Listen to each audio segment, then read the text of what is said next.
সকল উম্মতি মুহাম্মাদি একটা কথা ভালো করে মনে রাখবেন,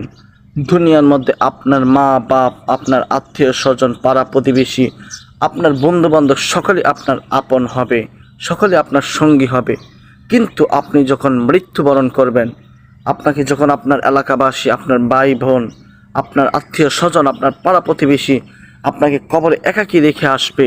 আপনাকে কবরে একা রেখে আসবে, ওই কবরে কিন্তু আপনার সঙ্গী বলতে আপনার মা বাপ থাকবে না, আপনার সঙ্গী বলতে আপনার বন্ধু বান্ধব আপনার পাশে থাকবে না, আপনার আত্মীয় স্বজন থাকবে না, আপনাকে একাকী সেইখানে আপনাকে রেখে চলে আসবে। ওই মুহূর্তে, ওই সময়, ওই হালতে আপনার সঙ্গী যিনি হবেন, আপনার পাশে যিনি দাঁড়াবেন, আপনার আলোকময় হয়ে যিনি আপনার পাশে সঙ্গী বন্ধু হয়ে দাঁড়াবেন, তিনি তো আপনার আমার নবী শাহে মদিনা। সেই জন্য একবার নিজে থেকে আলহামদুলিল্লাহ অথবা কমেন্ট